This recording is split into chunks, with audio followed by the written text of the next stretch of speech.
So in fact, this will be the last time we're going to be looking at a series document that has been specifically written for us by our technical analyst. Mark, we're going to take a slight break with that particular series. But this particular one that was sent through by Garth McKenzie from Traders Corner is about trading reversal patterns, which has to do with what happens when stocks kind of bump up against some sort of baseline that they appear to have, when you look at the chart anyway, some sort of resistance line, and the trading dynamics around that suggest that potentially anyway the buyers are in the ascendancy, so they represent opportunities to go in, go long, right? Yeah, I mean, look, first of all, he's kind of combining two sets of two kind of schools, I suppose, of analysis in the sense that first of all using candles, Japanese candlesticks, which we've mentioned before in these programs, and secondly Since we've got the time, tell us what those are. The color there represents what's happening in the market on the day, right? Yeah, whether it's an ascending or a descending candle, the colors accordingly. The line is the entire, the vertical line is the entire movement that's taken place during the day,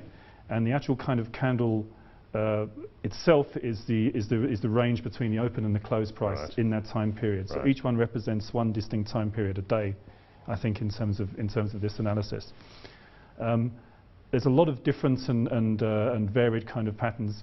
It's a bit of a very specialized kind of candlestick charting is very specialized, but there's some very reliable signals which I actually use on the short term to trade quite seriously with as well. But a lot of it revolves around the kind of little cross that's in the middle, the doji. That one there? Yeah, which is where the market has kind of set off some kind of equilibrium. And then it's what's happening on each side of that. And these patterns are very, very well recognized, very, very well demonstrated, and fairly classic on day-to-day kind of trading. What they are is they're graphical representations, but what they really are modeling, and where those names come from, is they suggest a certain process over some time frame where there's been a transition where the buyers appear to be in the ascendancy compared to the sellers. I mean, these things don't just come out of nowhere. They come out of a sort of specific observed set of patterns. Yeah, I mean, look, originally I suppose there was a bunch of Japanese guys sitting around observing who was moving rice when and where over what time period. I mean, that's maybe just rice sacks rather than candles.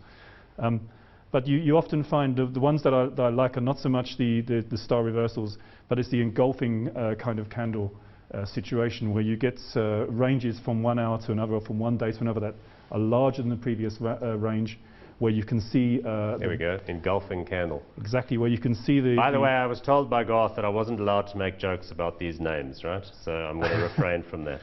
Yeah, we'll quote them in Japanese, make him laugh. But it's a nice way of quantitatively looking at what's happened over a distinct time period. And you can see that the stock that was giving problems with the previous pricing has been taken in, and that buyers have taken the price a little bit higher. Combine that with certain key lines and one or two little bells and whistles, and you start to get a very, very good indication as to where the supply-demand side is going on the actual underlying asset. Okay, perfect, good. And the fact of the matter is this is a document which has been written up, and each of these is presented alongside explanations and examples.